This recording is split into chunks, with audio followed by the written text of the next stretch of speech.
బైబిల్లో ప్రతిదానికి జవాబు ఉంటుంది. కనుక చాలామందికి ఒక ప్రశ్న ఏంటంటే, పేరు ఎందుకు మార్చుకోవాలి? దయచేసి ప్రేమతో మిమ్మల్ని అందరినీ విన్నవించుకునేది ఏంటంటే, మీరు క్రైస్తవుల పేర్లతో పిలిపించుకోవడం మంచిది. అది దైవికం. ఎందుకు అంటే, మీకు అర్థమయ్యేటట్టుగా కొన్ని విషయాలు బైబిల్ నుంచి వెళ్ళి మీకు తెలియచేస్తాను. మొట్టమొదటిగా ఎఫెసీయులకు రాసిన పత్రిక 1వ అధ్యాయము 4వ వచనం నుండి 6వ వచనం వరకు చదువుదాం. ఎట్లనగా తన ప్రియయందు తాను ఉచితముగా మనకు అనుగ్రహించిన తన కృపా మహిమకు కీర్తి కలుగునట్లు, మనకి ఉచితముగా అనుగ్రహించింది ఏందో చూద్దాం.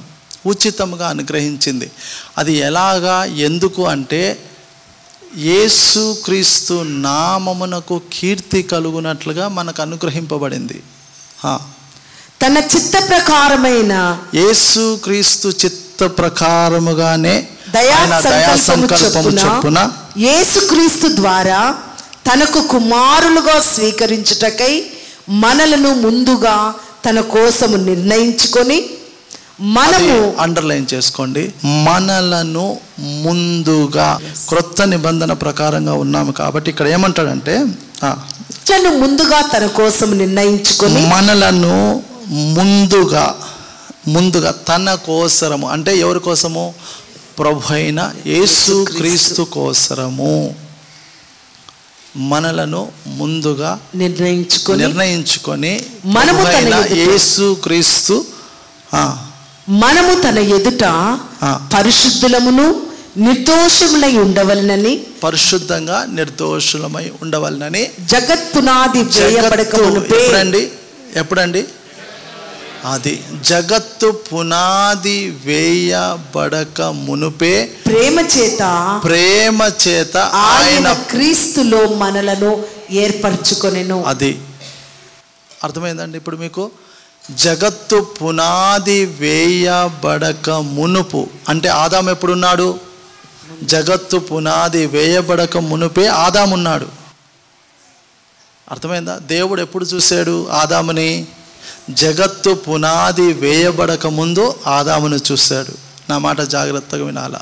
జగత్తు పునాది వేయబడక మునుపే ప్రభువు ఆదామును చూశాడు, ప్రభువు నోవహును చూశాడు, ప్రభువు అబ్రహామును కూడా చూశాడు. ఎప్పుడు? జగత్తు పునాది వేయబడక మునుపే అబ్రహామును కూడా అప్పుడే చూశాడు, నోవహును అప్పుడే చూశాడు, ఆదామును అప్పుడే చూశాడు, మనందరినీ కూడా అప్పుడే చూశాడు. మన పిల్లల పిల్లల పిల్లల తరాలని కూడా అప్పుడే చూశాడు. ఎవరు ఆయన రాజ్యంలో ప్రవేశిస్తారో దేవుడు ముందుగా నిర్ణయించాడండి. ఎవరో పరలోక రాజ్యంలో ఉంటారో అందరినీ కూడా దేవుడు ముందుగానే నిర్ణయించాడు, చూశాడు. వాళ్ళందరికీ ఒక బిరుదు ఇచ్చాడు. ఏంటా బిరుదు అంటే ఏర్పరచుకోవడం. ఇక్కడ ఏమని రాయబడి ఉంది? క్రీస్తులో మనలను ఏర్పరచుకొనేను అన్న మాటని అండర్లైన్ చేసుకోండి. మీకు ఈ ఒక్క మాట అర్థమైతే మిగతా విషయాలన్నీ అర్థమైపోతాయండి. జగత్తు పునాది వేయబడక మునుపే ప్రేమ చేత యేసుక్రీస్తులో మనల్ని ఏర్పరచుకొనేను. ఆయన పిల్లలు ఎవరో, ఆయన పిల్లలు కాని వారెవరో దేవునికి తెలుసా? పేరు మార్చుకుంటే దేవుని ఏర్పాటులో ఉండి దేవుని యొక్క చిత్తములో మీరు ప్రవేశిస్తారన్న ఒక ఆశ.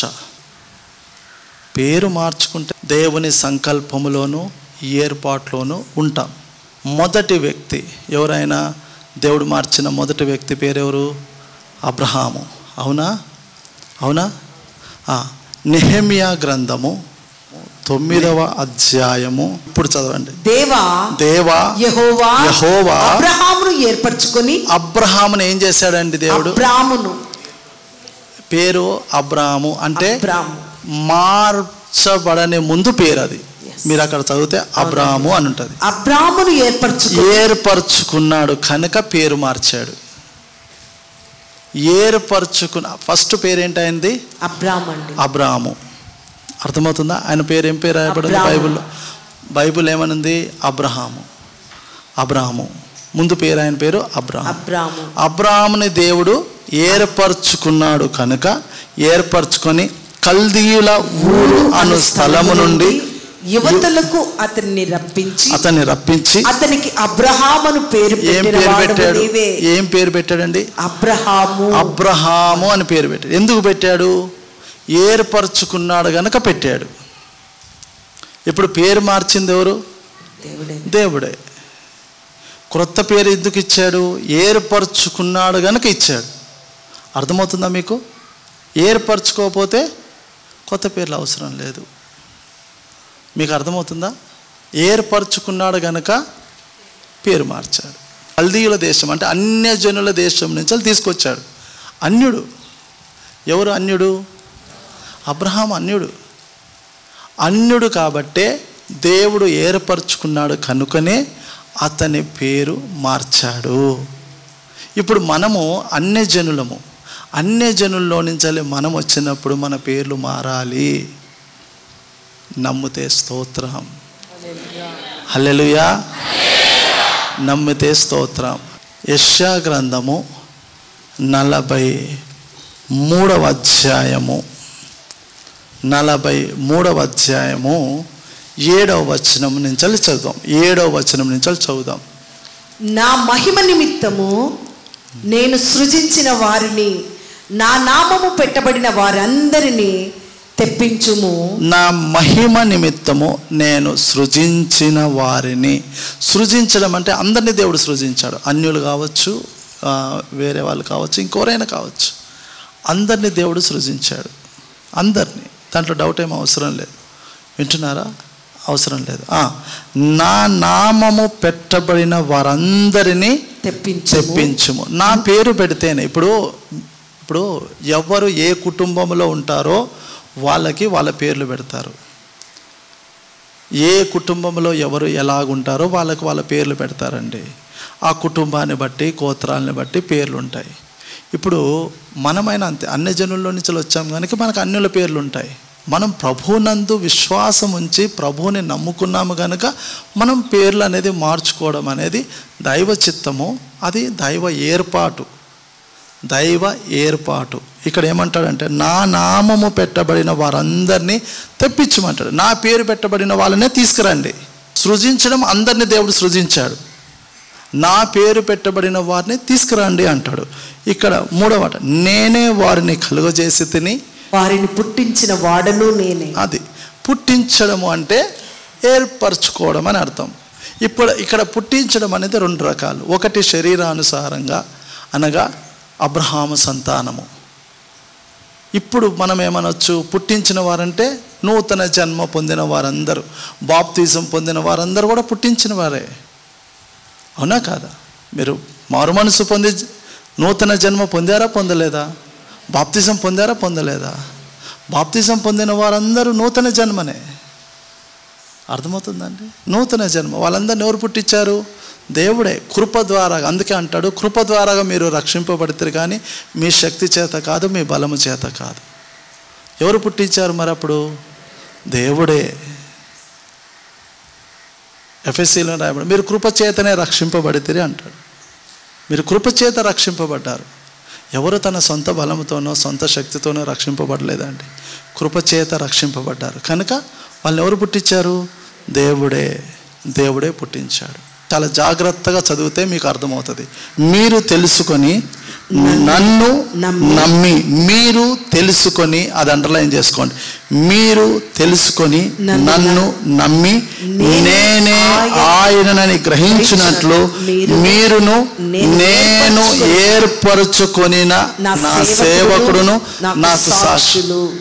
ఇక్కడ సేవకుడు ఏర్పరచుకొనిన వాడు అంటాడు. ఇది యాకోబు ఇశ్రాయేలు గురించి. మీకు అది కూడా చెప్తాను. బైబిల్ చదివేటప్పుడు చాలా జాగ్రత్తగా మీరు యాకోబు పేరు చదివినప్పుడు, ఇశ్రాయేలు పేరు చదివినప్పుడు మీకు క్లారిటీ వస్తుంది. ఇక్కడ ఏమంటాడంటే, మీరు తెలుసుకొని నన్ను నమ్మి నేనే ఆయనని గ్రహించినట్లు మీరు అంటే వినేవారందరూ. ఇప్పుడు మనం వింటున్నాం, మనందరం నమ్మాలా. అర్థమవుతుందా? మనందరం వింటున్నాము కదా, వింటున్న మనందరం నమ్మాలి. అయితే ఏమంటున్నాడు? నమ్మి నేనే ఆయనని గ్రహించు, నేను ఏర్పరచుకునే నా సేవకుడు నాకు సాక్షులు. నాకు ముందుగా ఏ దేవుడు నిర్మింపబడలేదు, నా తరువాత ఏ దేవుడును ఉండడు. నేనే యెహోవాను, నేను తప్ప వేరొక రక్షకుడు లేడు. ఉండడండి. అందుకే ఏ నామములో రక్షణ లేదు, కానీ ప్రభు అయిన యేసు క్రీస్తు నామములోనే రక్షణ. చదివారు ఎప్పుడైనా? అపోస్తుల కార్యగ్రంథంలో ఒక మాట రాయబడి ఉంటుంది, చదువుతారా? 4వ అధ్యాయం 12వ వచనం. మరి ఎవని వలనను రక్షణ కలుగదు, ఈ నామముననే మనము రక్షణ పొందవలెను గాని ఆకాశము క్రింద మనుషులలో ఇవ్వబడిన మరి ఏ నామమున రక్షణ పొందలేము అనెను. ఏ నామం? ఈ నామము యేసు క్రీస్తు నామము. మళ్ళీ మీరు అక్కడికి రండి. నేనే దేవుడను, మీరే నాకు సాక్షులు, ఇదే యెహోవా వాక్కు. చూసారండి? యెషయా గ్రంథము 45వ అధ్యాయము 4వ వచనం చదువుదాం. నా సేవకుడైన ఇక్కడ యాకోబుని ఏం పేరు పెట్టాడండి? సేవకుడు అన్నాడు. ఏమన్నాడు? అదే ఇంతకుముందు చెప్పాను కదా, సాక్షులు. నేను ఏర్పరచుకున్న వాడు నా సాక్షులు, మీరును అంటే వింటున్న మనందరము. ఇక్కడ చదివితే ఏమంటాడంటే, నా సేవకుడైన యాకోబు నిమిత్తము నేను ఏర్పరచుకొనిన ఇశ్రాయేలు. ఏమన్నాడు? నేను ఏర్పరచుకున్నాడు కాబట్టి పేరు చేంజ్ చేశాడు, ఇశ్రాయేల్ అన్నాడండి. ఏర్పరచుకుంటే ఇజ్రాయెల్ అని పిలుస్తాడండి, లేకపోతే యాకోబు అని పిలుస్తాడు. తేడా అది. నేను ఏర్పరచుకొనిన ఇశ్రాయేలు నిమిత్తము నేను నీకు పేరు పెట్టి నిన్ను పిలిచితిని. ఎవరు పేరు పెట్టారు? ఎవరు పిలిచారండి? దేవుడే పేరు పెట్టాడు, దేవుడే ఏర్పరచుకున్నాడు, దేవుడే పిలిచాడు. మనల్ని కూడా ముందుగా నిర్ణయించాడు. జగత్తు పునాది వేయబడక ముందే నిన్ను నన్ను ముందుగా నిర్ణయించి యేసు క్రీస్తులో ఏర్పరచుకున్నాడు కనుక ఏ పేరుతో నువ్వు పిలువబడాలనేది గ్రహించాలగా. సింపుల్ అండి, ఇది చాలా పెద్ద విషయమేం కాదు. ఏమన్నాడు? నేను ఏర్పరచుకొనిన ఇశ్రాయేల్ అన్నాడా, యాకోబు అన్నాడా? ఇశ్రాయేల్ అన్నాడు. నేను ఏర్పరచుకొనిన ఇశ్రాయేలు నిమిత్తము నేను నీకు పేరు పెట్టి నిన్ను పిలిచితిని. నీవు నన్ను ఎరగకుండినప్పటికీ నీకు బిరుదులిచ్చాను. గ్రహింపు లేనప్పటికీ కూడా నీకు పేరు పెట్టి నేను బిరుదులు ఇచ్చానన్నాడు. ఈరోజు చాలామంది బాప్తిజం పొందినప్పుడు పేర్లు మార్చుకుంటారు. చాలామంది కొంతకాలం తర్వాత చెప్తూ ఉంటారు, అయ్యగారు మాకు బాప్తిజం పొందినప్పుడు పాస్టర్ గారు ఈ పేరు పెట్టారు అని చెప్తుంటారు. కానీ నువ్వు గ్రహించినప్పుడు సంపూర్ణంగా ఆ పేరుతో పిలువబడు. దాని అర్థం అది. బైబిల్ చాలా స్పష్టంగా తెలియజేస్తుంది, చాలా స్పష్టం అండి. ఇంత స్పష్టంగా తెలియజేస్తే మనకు అర్థం కాదు. అర్థం చేసుకోండి దయచేసి. అర్థం చేసుకుంటే మీరు ధన్యులు. యెషయా గ్రంథము 48. నా నిమిత్తము నా నిమిత్తమే అలాగు చేసేదను. నా నిమిత్తం అంటే దేవుని కోసమే, మనల్ని ఏం చేసినా దేవుని కోసమే చేస్తాడు. దేవుని చిత్త ప్రకారము మనం బ్రతకాలనే ఆయనకి ఇష్టమండి. నా నిమిత్తమే అంటాడు, అలాగూ చేసేది. నా నామము అపవిత్రపరచు. ఇప్పుడు మనము ఎవరి పేరు పెట్టుకుంటే ఎవరికి మహిమ, ఎవరికి అపవిత్రం, కొంచెం అర్థం చేసుకోండి. ఇప్పుడు మీరు క్రైస్తవుల పేర్లు పెట్టుకొని ఒకవేళ మీరు చీకట్లో, ఇప్పుడు ఇంతకుముందు చెప్పిన వాక్య ప్రకారం మీరు చీకట్లో బ్రతుకుతే ఎవరికి అవమానము? మన ప్రభువుకే. అందుకే అంటాడు, నా నామము అపవిత్రపరచబడనేలా నా మహిమను మరి ఎవరికి నిలిచువాడను. అది మరి దేవుడు అంటాడు, నా మహిమ నేనెవరికి ఇయ్యనండి, నేనెవరికి ఇయ్యను. విగ్రహములకి ఆయన మహిమ ఇవ్వడండి, అపవిత్రతకు ఆయన మహిమని ఇవ్వడండి, ఇవ్వడు. ఆయన సృష్టికర్త, ఆయన సృష్టికర్త. మనము సృష్టిని పూజించేవారం ఒకప్పుడు. కృప ద్వారాగా సృష్టిని పూజించేవారమైన మనము కృప ద్వారాగా ఆయన మనల్ని ఏర్పరచుకొని మనల్ని ఆశ్చర్యకరమైన వెలుగులోనికి తీసుకొచ్చి మనకు ఆయన పేరు పెట్టి మనల్ని ఏర్పరచుకొని మనకి ఆయన మహిమనిచ్చాడండి. ఆయన మహిమనిస్తే మనం ఆ మహిమను దొంగిలించగలమా? దొంగిలించకూడదు. నా మహిమను ఆయన అంటాడు కదా, నా మహిమను మరి ఎవరికి నేను ఇచ్చేవాడను కాను. యాకోబు నేను పిలిచిన ఇశ్రాయేలు. అది మళ్ళీ అంటాడు చూసారా, నేను పిలిచిన ఇశ్రాయేలు. చూసారా, నేను పిలిచిన ఇశ్రాయేలు నాకు చెవి యొగ్గి వినుము. ఇశ్రాయేలు ఇప్పుడు చెవి యొగ్గి విను. నేనే ఆయనను నేను మొదటి వాడను కడపటి వాడను. దేవునికి స్తోత్రం. హల్లెలూయా, హల్లెలూయా. పేరు మార్చుకున్న వారికి ఆ పేరుతో అనగా క్రైస్తవుల పేర్లతో పిలువబడిన వారికి ఘనత. దేవునికి స్తోత్రం. హల్లెలూయా, హల్లెలూయా. రోమీయులకు రాసిన పత్రిక 9వ అధ్యాయము 23వ వచనం నుంచి చదువుదాం. మరియు మహిమ పొందుటకు ఆయన ముందుగా, మహిమ పొందుటకు ఇప్పుడు నేను చదివించాను కదా యెషయా గ్రంథంలో, ఇప్పుడు చదవండి. మహిమ పొందుటకు ఆయన ముందుగా సిద్ధపరిచిన కరుణా పాత్ర ఘటముల ఎడల అనగా యూదులలో నుండి మాత్రము కాక అన్ని జనుల్లో నుండి ఆయన పిలిచిన ఎడల తన మహిమైశ్వర్యము కనపరచవలననేమి ఆ ప్రకారము.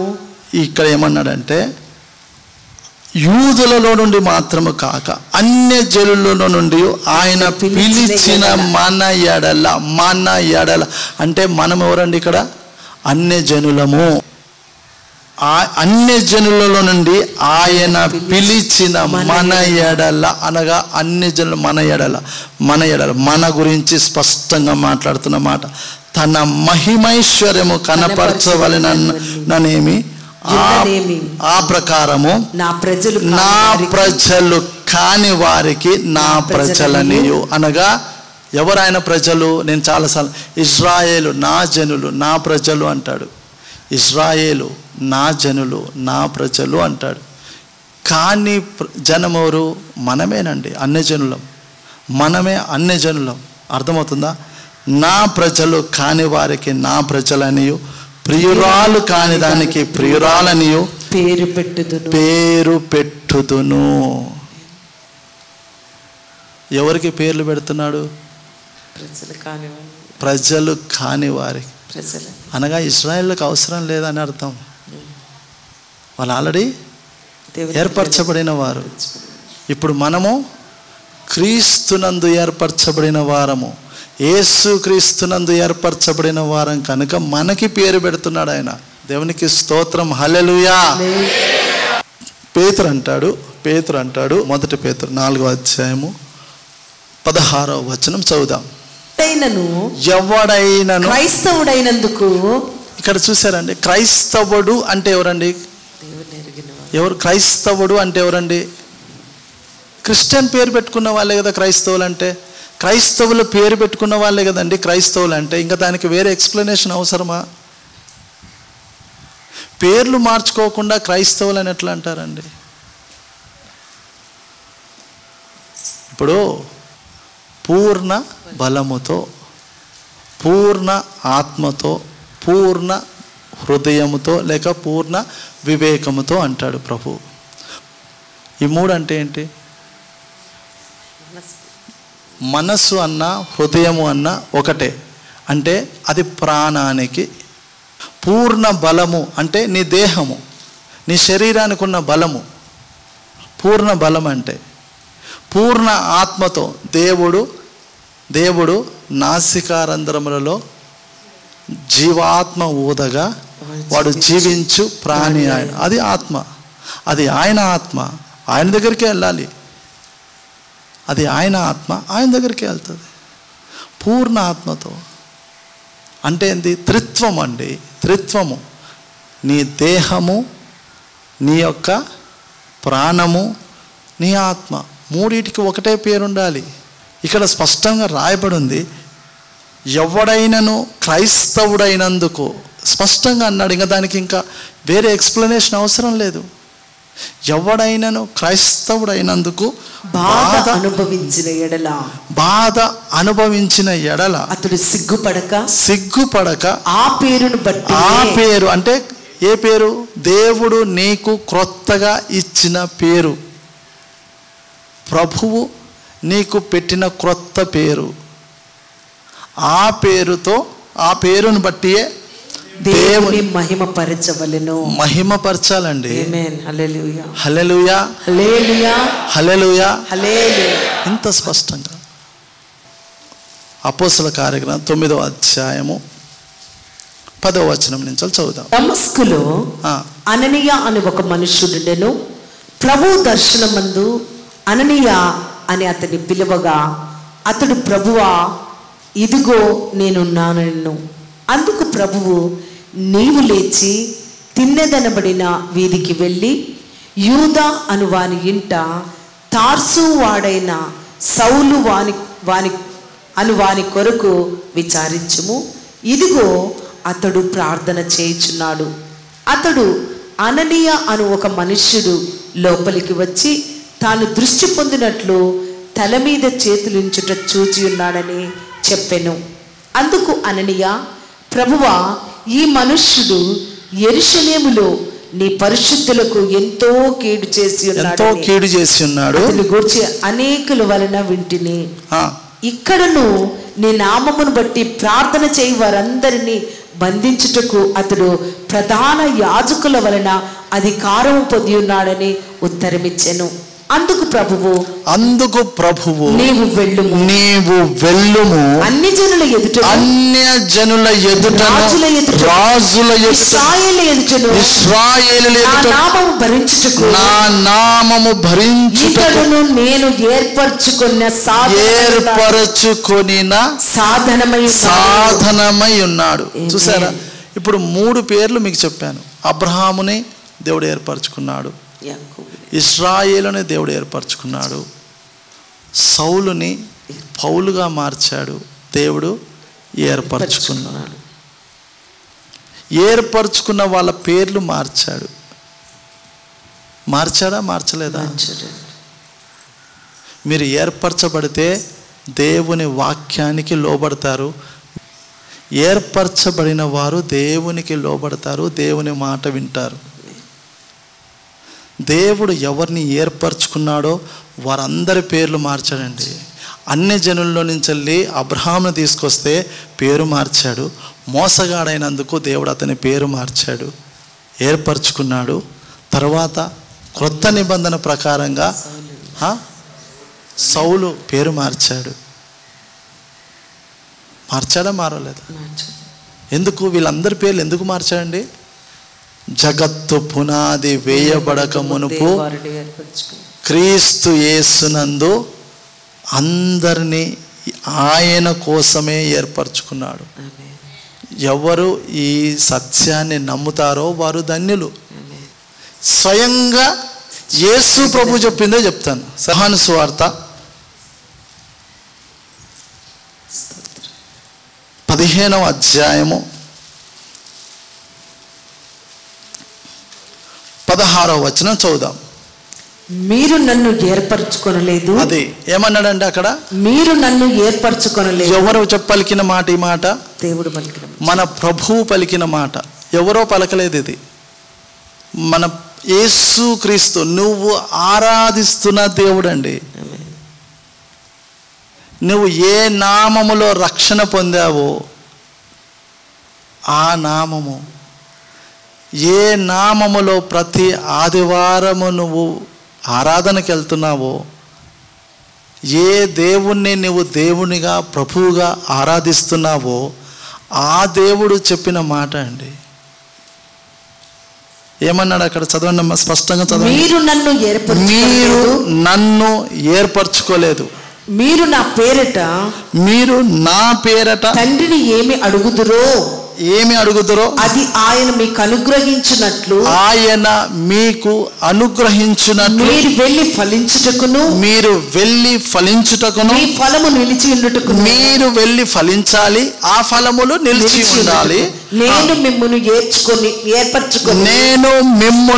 ఏర్పరచుకొని నియమించాను. ప్రభు అన్నమాట ఏమన్నాడండి? నేను మిమ్మును ఏర్పరచుకొని నియమించితిని. రెండవ రాకడలో ఎవరు ఎత్తబడతారో చెప్తా, ఓకేనా? రెండవ రాకడ గురించి ప్రభువు పలికి స్పష్టంగా మాట్లాడిన మాటలు చూద్దాం. రెండవ రాకడ గురించి మీకు స్పష్టంగా తెలియచేస్తాను. మార్క్ సువార్త 13వ అధ్యాయము. అప్పుడు